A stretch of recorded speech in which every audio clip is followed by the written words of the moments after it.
Today, we're going to talk about how you can use data and analytics to win more brand deals as a creator or influencer.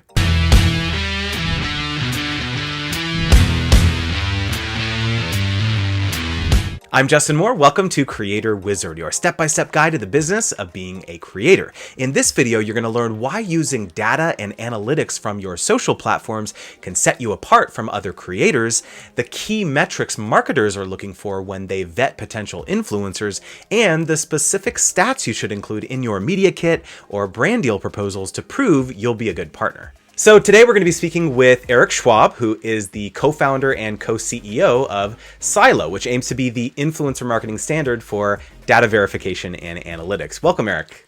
Hey, thanks for having me. Absolutely. So talk us through the basics of Sylo and the problem that you're trying to solve in the market. We wanted to be the gold standard, really, for data verification analytics as an independent party.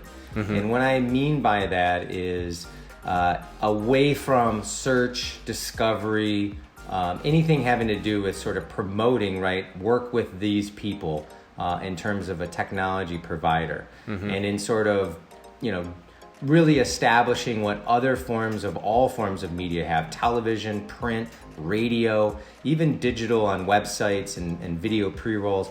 They all have various third-party companies. This could be Nielsen, ComScore. We aim to be that for influencer marketing, because we think our industry is huge and massive, and we're just starting to scrape the surface of what we can do together.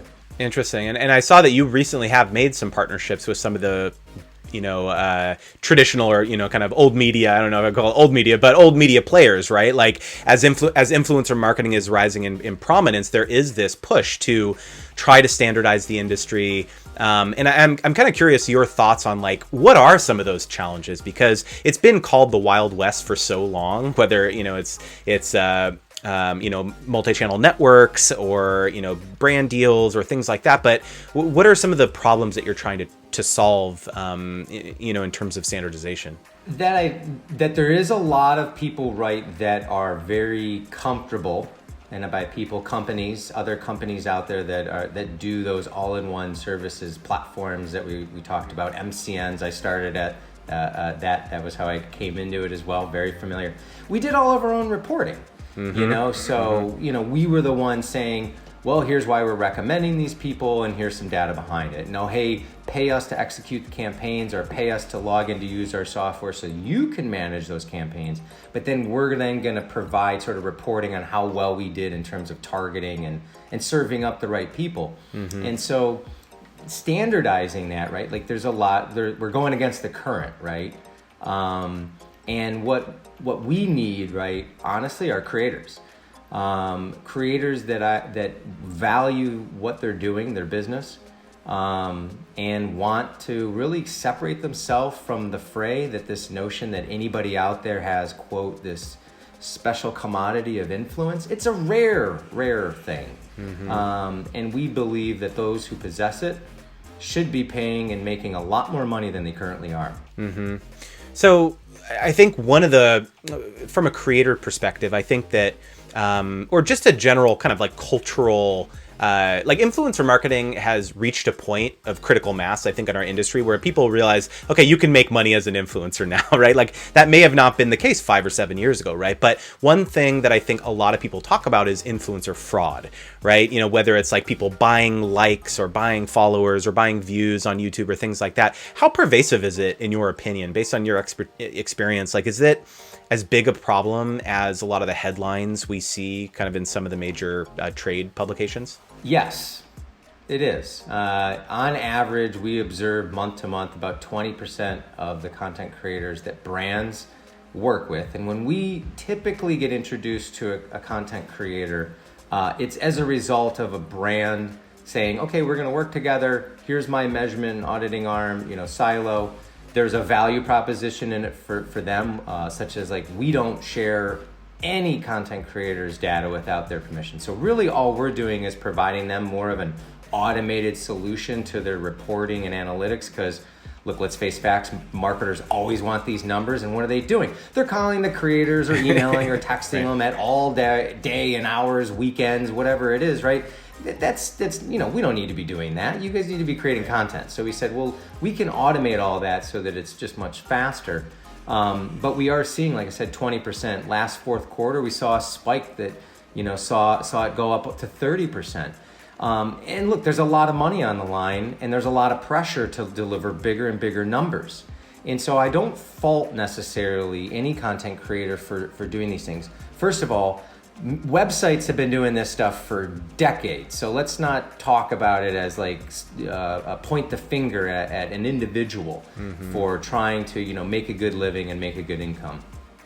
But I think it does completely harm and taint the pool, if you will, of the people who are certified when we certify them and because they're not having to do that. See, they don't have to do those things in order to make up the numbers on their lack of performance, shall we say, right? Like they actually have the performance. So it really becomes hard, right? Because a lot of times I catch the fraud, but then that content creator goes off into a different area and then does it again. So that's my question is your solution helping vet out those people even before they partner with the brand, or is it something that's only happening that you're discovering after in the reporting phase? No, I mean, we both, right? I mean, so what we've provided content creators and brands is say, look, we have a certification program. That certification program, the moment that content creator comes into the platform, we can look back into their history. We start analyzing if they've arrived to their numbers via the purchasing, as we call it, right? And more importantly, too, then we qualify that authenticity of that audience, the real performance levels through the variables of studying different analytics and ratios and variances. You really see this massive disparity between someone who purchases or just frankly doesn't have that commodity, that it thing yet, they maybe haven't discovered it, versus someone who really has. And there is just, a massive difference. We keep hearing a lot about how, followers and reach, and there's all these, not to the certified ones. Certified content, I have many content creators that have hundreds of thousands, millions of audience that they reach over 50-60% of their followers every post. That's real influence to me. And that's the sort of stuff that we're about trying to get leveled up so that, again, people who really deserve it earn it.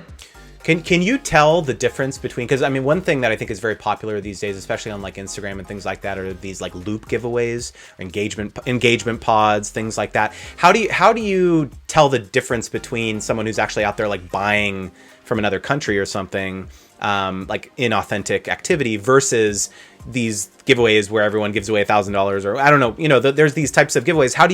Are you able to differentiate between those? Absolutely. Look, these require automation and investigation, right? So from an automation standpoint, we know when numbers automatically start looking funny on a post, right? And there's various different ways it's much more sophisticated. A lot of marketers believe it's these quick blips. I'm like, no, that was old stuff. They've gotten more sophisticated, They do all sorts of other various ways to, again, hide that bot footprint.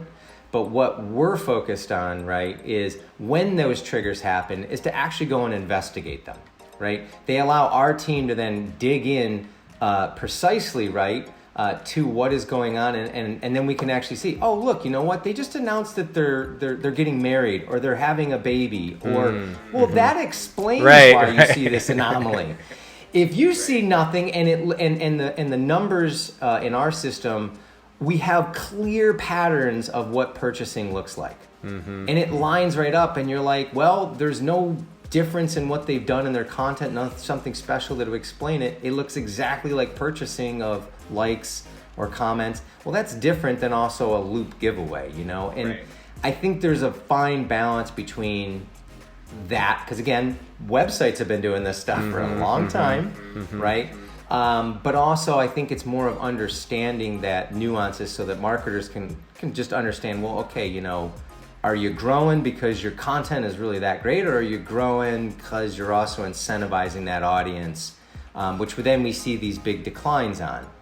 right? So it's a strategy that if used correctly can help, but yeah, you got to dig into it. You got to be monitoring this stuff. You can't kind of look at it and then look away. You got to have it always on. Given that you work with a lot of brands and agencies, can you provide kind of some behind the scenes insight for influencers who might be watching this as to kind of like what types of metrics and analytics are marketers looking for these days in terms of trying to vet potential influencers? Because I think, back in the day, it was very top line vanity metric based, like, oh, I want someone with 150,000 followers or whatever, right? What are you guiding your clients to look for these days? Certainly the variance between reach to follower consistency, post to post or story to story, video to video, what that might be, right? Consistency, right? Interesting. And so you're looking at those variances.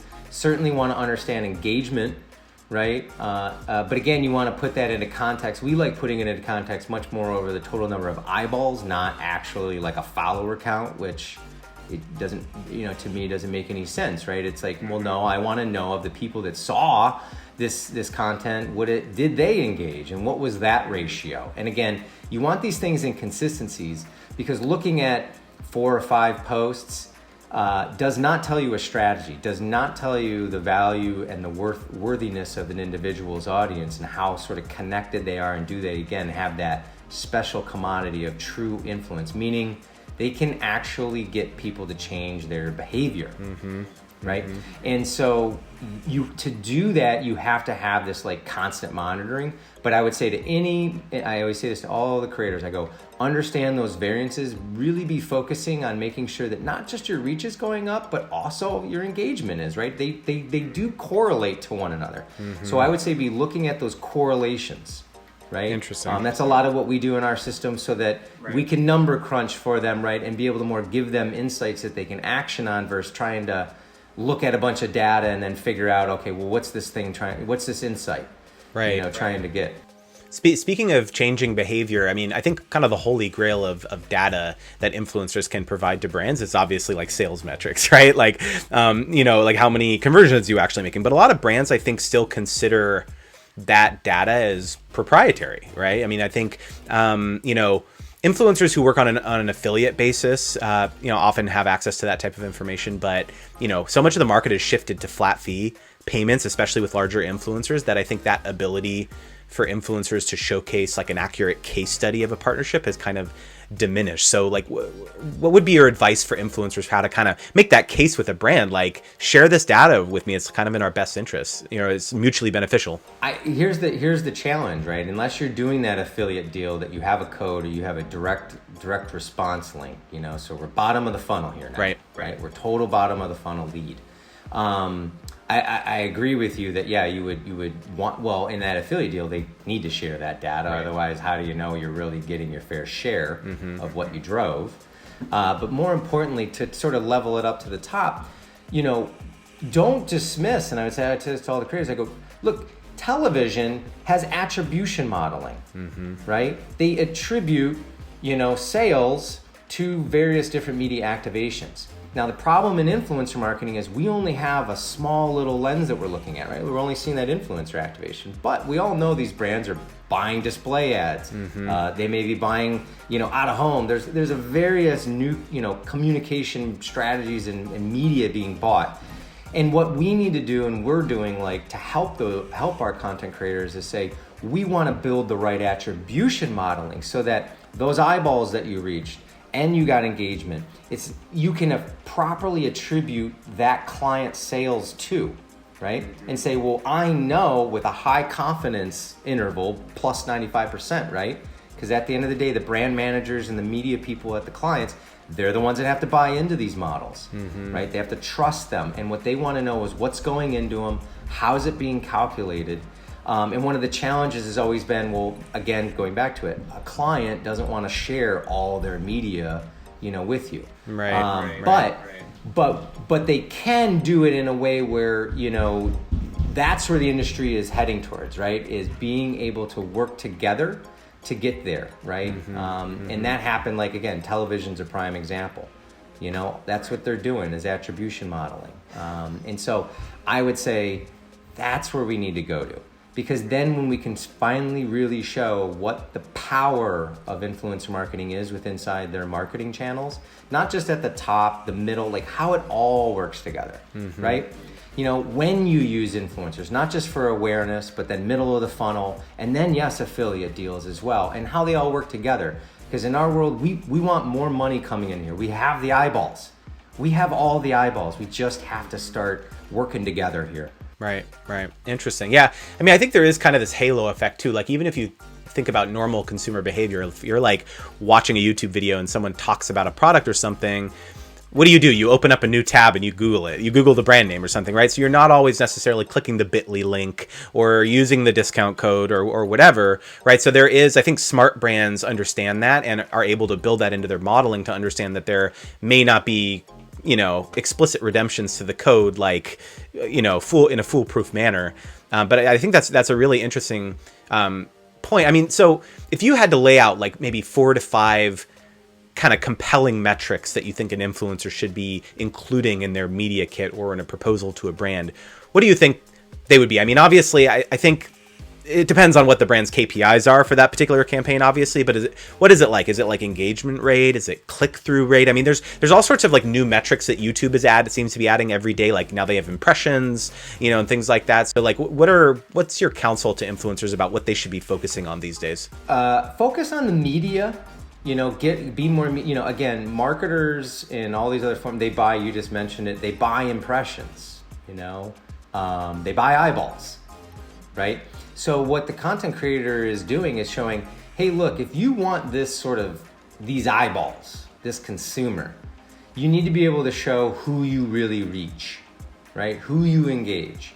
So I think not just putting some stats down like, well, I have, you know, this, and that. Like, again, media-wise, you want to really be able to cue in on. So if you have a client like, hey, look, I need women, US, you know, 1834, right?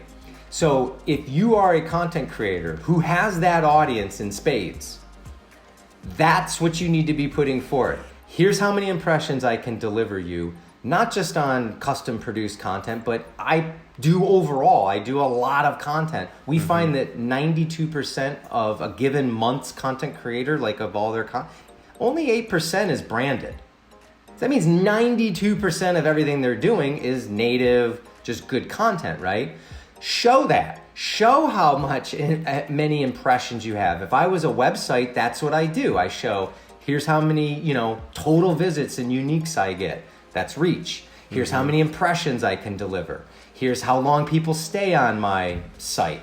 In this world, how long are they watching? You know, like in the YouTube, you want that watch time. You want the duration, right?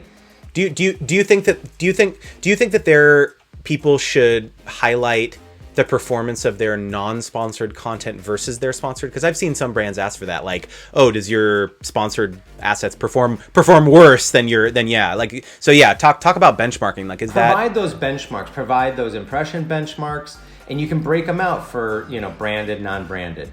And again, what the creators want to be showing in those, just not their impressions and their engagement ratios, again, the consistency, you know, here I was in month, you know, July, here's how I am in August, right? You want to be showing, it doesn't always have to be about massive growth, it's consistency, right? Like marketers will always go down on what is less risky. Who's the content creator that we think is going to hit the audience, is going to deliver for us, and has the most reliability of doing that. Right? Because see, marketers don't want to do this. They don't want to pray and hope they got it all right. Okay? Right. And by the way, content creators, I hear that all the time. Best analogy I heard from a huge CPG client was, influencer marketing is like lighting a prayer candle. No, it doesn't need to be. Right. Because I tell you right now, buying digital media and video and that's not lighting a prayer candle. Right. It's very scientific. So we want content creators to kind of trend a little bit into that, right? So that they can show them, again, almost as a media property, that they have what that marketer is looking for. They do it consistently, and don't just show branded and show those two benchmarks, you know, because again, someone who has very minimal drop, let's face facts, branded versus non-branded, there's always a little bit of a drop. Right. But it shouldn't be off a cliff. Right. You know, and that's a big thing, that if you have that and you can show that, you're going to get deals. Yeah. Because you're going to show them that you're a safe bet. You know? I love that, because we talk about on this channel so much about how creators are great at being creative, but they're not always the best at being great business people, you know, in terms of like advocating for themselves, understanding how to interpret their data and analytics so that they can make a case for themselves, you know. So I really love a lot of the things that you're talking about. I think it's such a critical you know, part of being a good creator, a good business person, growing your career. So how can creators find out more about Sylo and kind of opt in to be part of your solution? Well, we love to have them. We're a free service. We've been around for over 4.5 years. Never a strike, never a problem, because we respect our content creators, because heck, we are them, you know? And so you can head on over to meetsylo.com. We have a creator landing page. You can read all about what we do. We lay everything out in front of you in terms of your data is in your control. It is not in our control, right? So we don't show anybody any content creators' data. Content creators are in control of it, and when they want to share that information or bits and pieces, i.e. like a campaign performance, they're the ones doing that. Interesting. They're in total control. I firmly believe that the data needs to rest with content creators, and unfortunately there is a litany, thousands of these companies that have making money, and a lot of money, they're raising a lot of VC money, right, on the backs of, in essence, they're scraping, they're crawling, and they're taking people's information and putting profiles up that the content creators don't even know. They can't even validate and go, wait a minute, that's not right. Those aren't, that's not me. It is me, but that's not right. And again, and I think in this world of being, you know, on the side of ethics and character, I think they matter. I think it matters to our creators, and we think that at the end of the day, when they come on in, we're here to help you. We're here to make sure that you grow whatever direction you want. We're like your navigation. We were joking around, I was like, look, you can drive cross country right now, and every time get out of your car, pull up a big map and try to figure out how to get where you're going. I was like, or you can just have a really sophisticated navigation in your car that routes you when there's an accident up the street and gets you around it, because you don't want to be stuck in traffic. And that's what I look at. Like, content creators just want to drive. You know, they want to drive, they want to be in it, and not be trying to think through. Have automation help you, tell you where you want to get to. So we just think that there's a lot out there for content creators, and again, just scratching the surface. That's what I would say. Yeah, so if you want to check out more, click the link down below. I'll put their link in the description box. And Eric, thanks so much for joining us today. This has been really fascinating. I really appreciate it. As you can see, pretty passionate about this stuff, just like you. And yeah, excited for hopeful any comments or questions. So I hope you enjoyed the interview. I would love for you to subscribe and click the notification bell to be notified every time I upload a new video. And please leave a comment down below if I can answer any questions, or if you have future video ideas and you are now one step closer to becoming a creator wizard. Don't forget, if you want insider tips on how to grow your business as a creator and diversify your income, click the link in the description to join our free newsletter. You'll get exclusive videos, worksheets, and insights on the influencer marketing landscape, access to special product discounts, first look at upcoming courses, and more.